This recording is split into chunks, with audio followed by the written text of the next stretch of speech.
अरसे से पाकिस्तान में जो दहशतगर्दी है इसके पीछे यही लोग हैं। खवारिज को पाल के पाकिस्तान में भेजते हैं और जहाँ आकर फट जाते हैं। वो जो टीटीपी है वो खवारिज है, उनसे इजहार बेजारी और इजहार बरात हम नहीं कर सकते। इसका मानना यह है कि इस दहशतगर्दी के पीछे हो ही तो सब कुछ चला ही तो मोदी का सफ़र है और वहाँ भी अफगानिस्तान की बात हुई है। इसका मानना है कि ये भी इसराइल और अमेरिका की प्रॉक्सी है अफगानिस्तान में और उनके एजेंडे को फॉलो कर रहे हैं। जिस तरह इसराइल मशरक़ वस्ती में एक नासूर के तौर पर मौजूद है, ये जो तालिबान हुकूमत है ये भी इस खत्ते में नासूर के तौर पर मौजूद है। मोदी का इसराइल इस माहौल में अफ़गानिस्तान और पाकिस्तान की ये सूरत हाल है, अमेरिका और ईरान की वो सूरत हाल है। मैं समझता हूँ ये आलमी एक ख़तरनाक साजिश और प्लानिंग का हिस्सा है। मोदी वहाँ गया है एक किस्म की बैयत करने, पाकिस्तान को इसी क़ुव्वत और सरबलंदी के साथ आगे ले जाएगा। सिक्योरिटी फोर्सेस, फ़ौज है, पुलिस है, रेंजर्स हैं, FC है, शहदा को भी सलाम पेश करते हैं। का मुतालबा है अमरीकी सदर का कि जो यूरेनियम पड़ी है अफसूदा वो आप हमारे हवाले कर दें। तुम्हारे बाप का माल है कि तुम्हारे हवाले कर दें। निज़ाम को इनक़िलाब इस्लामी के जो निज़ाम 47 साल से कायम है, अवाम की भरपूर हिमायत हासिल है। पाकिस्तानी फोर्सेस को भी, ईरानी फोर्सेस को भी, और जो मुस्बत क़ुव्वतें हैं दोनों मुल्क में, उनके आपस की दोस्ती, आपस की बिरादरहुड जो है उसे कायम रखें। जब ये दो मुल्क आपस में मुत्तहिद रहेंगे, खित्ते की सूरत हाल ये है कि अमेरिका कामयाब नहीं हो। नाज़रीन, खित्ते की जो सूरत हाल है मुसलसल कशीदा होती जा रही है। पहले जंग के बादल मंडला रहे थे, अमेरिका और ईरान के दरमियान जो है कशीदगी बहुत ज़्यादा बढ़ रही थी। उसके बाद मुज़ाकरात का दौर शुरू हुआ और दूसरी तरफ अब पाकिस्तान और अफ़गानिस्तान के दरमियान भी कशीदगी जो है वो बहुत ज़्यादा बढ़ चुकी है। ये समझें कि जंग जो है वो शुरू हो चुकी। दोस्त ममालिक के ज़रिए इस मामले को हल करने की कोशिश की गई, मुख्तलिफ़ जगहों पर जो है मुज़ाकरात हुए। अल्लामा आरिफ हुसैन वाहिदी जो किसी तारुफ़ के मोहताज नहीं है, आप ख़ातमुन नबीयीन अथॉरिटी के अहम तरीन मेंबर हैं, इस्लामी नज़रियाती कौंसिल के मेंबर रह चुके हैं। अहम तरीन इजलासों में हमेशा इनकी शिरकत होती है, नुमाइंदगी होती है। आगा साहब क्या कहेंगे कि आप ईरान से भी होकर आए हैं, पहले तो ईरान के जो अंदरूनी हालात हैं उस हवाले से बताइएगा कि वहाँ पर क्या कोई अफरा तफरी है, अभी भी मुजाहरे हो रहे हैं? क्योंकि अब दोबारा इतलात आ रही हैं कि वहाँ पर जो मुख्तलिफ यूनिवर्सिटीज़ हैं वहाँ पर मुजाहरे किए जा रहे हैं और उसके मुकाबले भी मुजाहरे हो रहे हैं। वहाँ की सूरत हाल क्या है, पहले इस हवाले से आगाज़ करें। और दूसरा, जंग की जो सूरत हाल है इसमें जो ईरानी कौम है उनका हौसला कैसा है? बिस्मिल्लाहिर्रहमानिर्रहीम। बहुत शुक्रिया जनाब हाफिज़ साहब। मैं तकरीबन 2 हफ्ते से ज़्यादा वहाँ रहा, मुख्तलिफ़ शहरों में गए और लोगों की ज़िंदगी देखी, लोगों के व्यूज़ लिए। हैरान कुन था कि जो हम यहाँ महसूस करते हैं कि शायद ईरान किसी आफत में मुब्तला है और मुसीबत में मुब्तला है और लोग तंग हैं, वहाँ की सूरत हाल बिल्कुल इसके बरअक्स है। सूरत हाल ये है कि लोग तो इस वक्त अपने रहबर आयतुल्लाह ख़ामनेई पर अपनी जान कुर्बान करने के लिए तैयार हैं। यानी सिर्फ ये है कि ज़ाहिर आलमी क़ुव्वतें हैं, खुसूसन इस वक्त जो अमेरिका है उसके जहन में ये है कि ख़ित्ते के तमाम ममालिक मैं जो कहता हूँ वही मानते हैं, मेरे आगे झुकते हैं।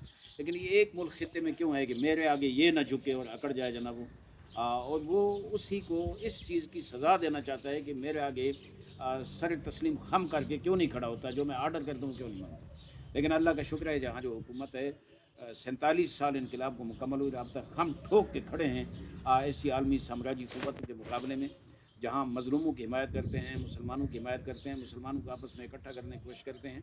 मैं समझता हूँ कि इस निज़ाम को, इनकलाब इस्लामी के जो निज़ाम 47 साल से कायम है, आवाम की भरपूर हिमायत हासिल है। जो मुजाहरे हैं वहाँ यकीनन देखें किसी भी मुल्क में, पाकिस्तान में भी होता है, दीगर ममालिक में, जब महंगाई होती है, आवाम को मुश्किल होती है तो वो मुजाहरे करते हैं। मुजाहरे का ये माना नहीं होता है कि हुकूमत को तब्दील करो, मुजाहरे इसलिए कि महंगाई ज़्यादा हो गई। और यकीनन आज जिस मुल्क पे 45 साल से पाबंदियाँ लगी हुई हैं और हर किस्म की पाबंदी लगाई हुई है उन्होंने इनको झुकाने के लिए, तो ज़ाहिर है वहाँ उनके पैसे की कदर कम हुई है, महंगाई बाज़ार में है जनाब।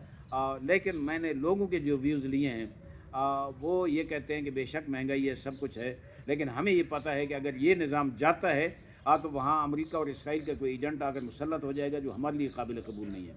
हमने 47 साल पहले यहाँ से अमरीकी गुमाश्ते को कुर्बानियाँ देकर यहाँ से भगाया था। अब फिर हमारे लिए कबूल नहीं है कि उन्हीं का फिर कोई आदमी आकर हमारे ऊपर राज करे और फिर हम ग़ुलामी की ज़िंदगी बसर करें। हम मुश्किलात बर्दाश्त कर सकते हैं लेकिन ग़ुलामी की ज़िंदगी की तरफ हम वापस नहीं जा सकते। और ख़ुसूसन मैं चूँकि 11 फरवरी जो इनकलाब इस्लामी की 47वीं सालगिरह थी और पूरे मुल्क में रहबर की हिमायत में और निज़ाम की हिमायत में लाखों की तादाद में लोग निकले हैं। मैं ख़ुद मशहद मुक़द्दस मौजूद था। यानी 9 बजे रैली शुरू होनी थी اور صبح نماز کے بعد 5:30 بجے ہم حرم امام رضا علیہ الصلوۃ والسلام سے نکلے کہ جائیں ریلی میں شریک ہوں. گاڑیاں تھیں لیکن باہر نکلے تو گاڑیوں کی گنجائش نہیں تھی. کوئی گلی، کوئی کوچہ، کوئی روڈ، کوئی علاقہ ایسا نہیں تھا جہاں لوگ پیدل مارچ کر کے جناب ریلی کی طرف نہ جا رہے ہیں. اور ہر گاؤں، ہر قصبے، ہر شہر کی یہی صورتحال تھی. اور میں نے جنگ کے حوالے سے بھی لوگوں سے پوچھا. یقین کریں کہ جب جنگ کی بات آتی ہے، امریکہ اور اسرائیل کے حملوں کی بات آتی ہے، وہ لوگ مسخرہ کرتے ہیں اور ہنس دیتے ہیں. آگے دنیا کی قوتیں جب سے انقلاب آیا ہے 1979 سے لے کر اب تک، ہر سال امریکی صدر خصوصاً جو بھی ہوتا ہے، جمی کارٹر سے لے کر آج تک، ہر سال یہی دعویٰ کرتے ہیں کہ اس سال ہم رجیم چینج کر دیں گے. لیکن 47 سال میں نہیں کر سکے، کیونکہ ہمیں اللہ کی مدد حاصل ہے. مولا امام زمانہ جل اللہ فرجہ و شریف کا دست کرم ہے. آج بھی انشاءاللہ کچھ بھی نہیں ہوگا. تو وہ ان کے حملوں کو مذاق سمجھتے ہیں اور پھر وہ کہتے ہیں اگر جرأت ہے تو حملہ کریں. 12 روزہ جنگ میں ہم نے جو ان کو ہاتھ لگایا، جو اسرائیل منتیں کرتا تھا جا کے ٹرمپ کی جنگ بند کراؤ کہ میں تباہ ہو گیا. تو میں یہ سمجھتا ہوں کہ اس وقت جو سچویشن ہے علاقے کی، وہ یہ ہے کہ ایران اس حد تک تیار ہے کہ وہ اسرائیل کو امان نہیں دے گا. خطے میں جو امریکی اڈے ہیں یا جو مراکز ہیں جہاں وہاں وہ محفوظ نہیں ہوں گے. ایران کے پاس وہ جدید اسلحہ، خصوصاً میزائل ٹیکنالوجی اور ڈرون ٹیکنالوجی ایسی ہے کہ خود ڈونلڈ ٹرمپ گھبرایا ہوا ہے اس وقت آگے میں کیا کروں. دنیا دیکھ رہی ہے. لیکن بہرحال یہ ہے کہ جنگ ہوتی ہے، جنگ میں نقصان تو ہوتا ہے. مذاکرات ہو رہے ہیں ایران اور امریکہ کے درمیان. ہماری یہ خواہش ہے کہ یہ مذاکرات کامیاب ہوں. لیکن ایرانی واضح طور پر کہہ رہے ہیں کہ جو یورینیم افزودہ کرنی ہے وہ ہمارا حق ہے. پرامن مقاصد کے لیے ہم اسے نہیں چھوڑ سکتے. وقتی طور پر معطل کر سکتے ہیں لیکن چھوڑ نہیں سکتے. دوسرا یہ کہ ایک بیہودہ مطالبہ ہے امریکی صدر کا کہ جو یورینیم پڑی ہے افزودہ وہ آپ ہمارے حوالے کر دیں. تمہارے باپ کا مال ہے کہ تمہارے حوالے کر دیں. وہ اس پہ بہت زیادہ غصے میں ہے کہ ہمارا مال جو ہم نے خرچ کیا، محنت کی اتنے سال، اور وہ جناب ان کے حوالے کر دیں. یہ ملک لیبیا نہیں ہے آگے اس طرح اٹھا کے ایٹمی پروگرام دے دے گا. جب آئیں گے تو ہم ٹھوک کے کھڑا ہوگا اور انشاءاللہ جواب بھی بھرپور. تو اس کے بعد پاکستان میں دہشت گردی کے پے در پے واقعات ہوئے ہیں. خصوصاً بلوچستان میں دہشت گردی کا ایک بڑا واقعہ ہوا. اس کے بعد اسلام آباد میں دہشت گردی کا ایک بہت بڑا سانحہ ہوا. اور اس کے علاوہ خیبر پختونخوا میں مختلف علاقوں میں دہشت گردی کے واقعات ہوئے. پاکستان کے معصوم شہری اس میں شہید ہوئے ہیں. اس کے ساتھ ساتھ پاکستان کے جو فوجی جوان ہیں وہ اس میں شہید ہوئے ہیں، افسران شہید ہوئے ہیں. ایسی صورتحال میں جو خطے کی کشیدگی ہے اس میں مسلسل اضافہ ہو رہا ہے. اور دوسری طرف اسرائیل اور بھارت جو ہیں وہ ایک دوسرے کے قریب آ گئے ہیں. نریندر مودی کا جس طرح سے دورہ ہوا ہے اسرائیل کا، اور جس طرح سے وہاں پر انہوں نے نہ صرف انڈیا اور اسرائیل کے تعلقات کی بات ہوئی ہے بلکہ افغانستان کو مضبوط کرنے کی جو ایک بات سامنے آئی ہے. اور اس کے بعد افغانستان کی پاکستان کے ساتھ کشیدگی اور پاکستان پر بلا اشتعال فائرنگ اور اس طرح کی سچویشن میں آپ کیا سمجھتے ہیں اس مسئلے کا حل کیا ہے؟ اور اب تو ہمارے بارڈر پر جو ہے ایک قسم کی جنگی صورتحال ہے. میں یہ عرض کروں کہ ظاہر ہے موضوع بہت طولانی ہے جو آپ نے سوال کیا ہے، لیکن میں خلاصہ کروں گا کہ یہ جو پاکستان میں بعض دیگر ممالک میں بھی یہ سازش چل رہی ہے کہ دہشت گردی پھیلاؤ، لوگوں کو مایوس کرو سسٹم سے، نظام سے، ملک سے مایوس کرو. اور اس کے پیچھے وہ سامراجی قوتیں ہیں جن کو پاکستان یا ایران ایٹمی قوت کے طور پہ قابل قبول نہیں ہے. آپ اگر تاریخ دیکھیں تو جب سے پاکستان ایٹمی قوت بنا ہے اس وقت سے کبھی فرقہ واریت پھیلائی جاتی ہے، کبھی تکفیر پھیلائی جاتی ہے، کبھی دہشت گردی آپ کو عام کیا جاتا ہے، دہشت گردوں کو سپورٹ کیا جاتا ہے، داعش کو، طالبان کو، TTP کو، خوارج کو، ان سب کو، فتنۃ الہندوستان کو، ان کو کوئی قومیت کے نام پہ، کوئی مذہب کے نام پہ یہ سازشیں ایک مستحکم ملک کے خلاف لگاتار جاری ہیں. اللہ کا شکر ہے پاکستان اللہ کا عطیہ ہے، اللہ کی بہت بڑی نعمت ہے. ماہ رمضان سے ہم گزر رہے ہیں. ماہ رمضان کی 27 کی رات کو جب شب نزول قرآن ہے اور شب قدر ہے تو اس میں اللہ نے ہمیں یہ عطا فرمایا ہے. تو ہم مایوس نہیں ہیں. اللہ تعالیٰ انشاءاللہ پاکستان کو اسی قوت اور سربلندی کے ساتھ آگے لے جائے گا. دشمن سازشیں ناکام ہوں گی. لیکن ظاہر ہے ہم دہشت گردی کا جو ماحول ہے اور ہماری عوام کا نقصان ہو رہا ہے، اور خصوصاً ہماری سیکورٹی فورسز، فوج ہے، پولیس ہے، رینجرز ہیں، FC ہے، ان سب کے نقصان ہو رہے ہیں. ہم ان شہداء کو بھی سلام پیش کرتے ہیں جو اس امن قائم رکھنے کے لیے ملک میں قربانیاں دے رہے ہیں. لیکن ہم یہ سمجھتے ہیں کہ اس کا علاج واحد یہ ہے کہ ہم ہاتھوں میں ہاتھ دیں. ہم وہ ماحول بنائیں جب 1947 میں پاکستان بنا تھا.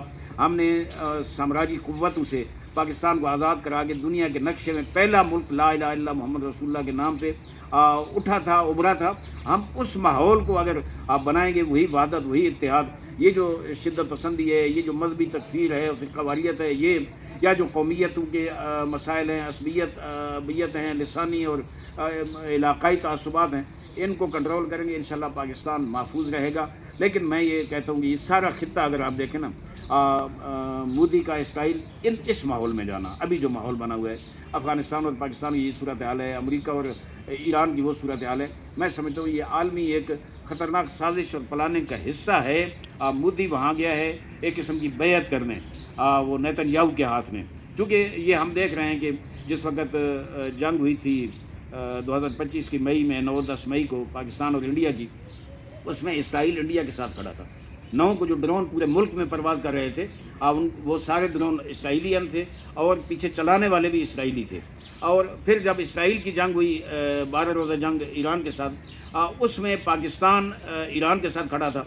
इस सारे तनाजुर में अगर देखें तो मैं समझता हूँ कि ये जो अफ़गानिस्तान का अब हमला हुआ है, ये जो तालिबान जो मैं समझता हूँ कि इंतहाई नमक नाशनास और नमक हराम लोग, ये अगर पाकिस्तान पे इस तरह करेंगे, आप पाकिस्तान के साथ गुस्ताखी करेंगे और ये जसारत करेंगे, मैं समझता हूँ इससे बड़ी बदनसीबी कोई नहीं हो सकती। लेकिन अल्लाह का शुक्र है, इन्होंने जो कल रात जो अटैक किया है, पाकिस्तानी फोर्सेस ने उस कुव्वत के साथ जवाब दिया है कि इंशाअल्लाह वो निशान इबरत बनेंगे। और मैं तो मुख्तलिफ चैनल्स को भी ये कह चुका हूँ कि रोके नहीं, ये तो अल्लाह ने अच्छा मौका दे दिया है हमें।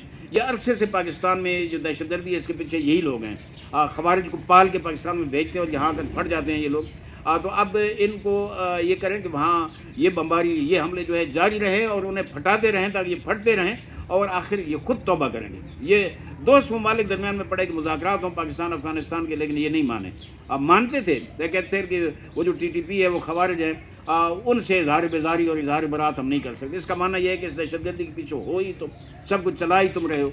और मैं एक और जुमला कहूँगा, ये जो मोदी का सफ़र है और वहाँ भी अफ़गानिस्तान की बात हुई है, इसका मानना है कि ये भी इसराइल और अमेरिका की प्रॉक्सी है अफ़गानिस्तान में जो है। हमें मालूमात है कुछ आगे ये बाकायदा उनके प्रोटोकॉल पे चल रहे हैं और उनके एजेंडे को फॉलो कर रहे हैं। जिस तरह इसराइल मशरक़ वस्ता में एक नासूर के तौर पर मौजूद है, ये जो तालिबान हुकूमत है ये भी इस खित्ते में नासूर के तौर पर मौजूद है। और जिस तरह वो साम्राज्य कुव्वतें और वो इसराइल और यहूदी जिस तरह इस्तेमाल करेंगे ये होंगे। और अफसोस ये है कि इतना अर्सा पाकिस्तान ने इनकी मेज़बानी की, आज वो हमारे दुश्मनों इसराइल और इंडिया की गोद में बैठकर हमारे खिलाफ वो कार्रवाइयाँ कर रहे हैं। तो मैं ये समझता हूँ कि अफ़गानिस्तान के अवाम भी जानते हैं कि ये कितने बेवफा हैं और कितने गद्दार और खाइन लोग हैं। इंशाअल्लाह इनको शिकस्त होगी, इनको निशान इबरत बनाना चाहिए। मैं आखिरी नुकता एक अर्ज़ करना चाहता हूँ, ये जो अफ़गानिस्तान ने कल रात हमला किया है, इसको इस तनाजुर में देखा जाए कि अमेरिका पर तोड़ रहा है कि ईरान पे हमला करे। वो उनके मुज़ाकरात का अंदाज़ देखे कि वो धमकियाँ देकर कहता है कि मैं जो कह रहा हूँ वही मानो वरना जंग मुसल्लत जनाब। अल्हम्दुलिल्लाह हमारे ईरानी भाई भी डट के अपने राबर की इताअत में खड़े हैं और इंशाअल्लाह उनको भरपूर जवाब देंगे। लेकिन मैं ये समझता हूँ कल रात का जो हमला है, ख़तरा है इसराइल को, अमेरिका को, कि जब ईरान पे हमला होगा तो पाकिस्तान ईरान की हिमायत में आएगा, तो उसको पाकिस्तान को उलझाने के लिए, ताकि उस तरफ पाकिस्तान तवज्जो न कर सके, ये हमला किया गया। पाकिस्तान इधर उलझ जाए अफ़गानिस्तान के साथ, और हो सकता है इंडिया कोई शरारत करे। लिहाजा हमें बहुत होशियार रहना है इस माहौल में। और जब वो ईरान पर हमला करेंगे तो वो उनकी ख्वाहिश ये होगी कि पाकिस्तान इधर उलझा हुआ और उधर ना आ सके, अलग अलग करके मारना चाहते हैं। और ये यकीनी है 100% आपकी उनकी प्लानिंग है। इसराइल, इंडिया, अफ़गानिस्तान और अमेरिका, इनकी प्लानिंग है कि पाकिस्तान को जो एटमी पावर है उसको जितना कमज़ोर कर सकते हैं करें। हो सकता है पहला टारगेट उनका ईरान हो गया, ईरान को खले सिला करें, लेकिन उसके बाद जब उनका कोई पिट्ठू आ गया ईरान में तो वो जनाब पाकिस्तान की बॉर्डर पर बैठ जाएगा, यानी इसराइल बैठ जाएगा, यानी अमेरिका बैठ जाएगा। तो आप अंदाज़ा करें इस वक्त जो हालात हमारे बलूचिस्तान के, उसके पीछे भी यही कुव्वत है। जो वहाँ BLA वो कर रहे हैं, उसमें इंडिया है, अफ़गानिस्तान है, अमेरिका है, इसराइल है, ये सारे मिलकर पाकिस्तान और ईरान को गैर मुस्तहकम करने की कोशिश कर रहे हैं। लेकिन मैं ये पैगाम दूंगा पाकिस्तानी फोर्सेस को भी, ईरानी फोर्सेस को भी, और जो मुस्बत कुव्वतें हैं दोनों मुल्क में, उनके आपस की दोस्ती, आपस की बिरादरहुड जो है उसे कायम रखें। जब ये दो मुल्क आपस में मुत्तहिद रहेंगे, खित्ते की सूरत हाल ये है कि अमेरिका कामयाब नहीं हो सकता जितनी साजिशें करें। اور انڈیا بھی انشاءاللہ ذلیل ہوگا. ہم اپنی بھرپور قوت کے ساتھ اتحاد کے ساتھ آگے بڑھیں گے اور ناکام نہیں ہوں گے. اللہ تعالیٰ کا وعدہ ہے لا تہنوا ولا تحزنوا وانتم الاعلون ان کنتم مؤمنین. آپ نے آپ کو کمزور نہ سمجھو، پریشان نہ ہو، تم ہی کامیاب ہوگے اگر تم کھڑے اور سچے مسلمان ہو. بہت شکریہ. ہمارے ساتھ غار فائدی صاحب موجود تھے. جس طرح سے وہ کہہ رہے تھے کہ پاکستان کی کامیابی بھی اسی میں ہے کہ پوری قوم متحد اور متفق ہو، اور اس کے ساتھ ساتھ پاکستان اور ایران کی سلامتی بھی اسی میں ہے کہ یہ دونوں ملک، یہ دونوں برادر ملک آپس میں یک جان ہو جائیں اور اس طرح کی سازشوں کا مقابلہ، اس طرح کے چیلنجز کا مقابلہ مل کر کریں. اور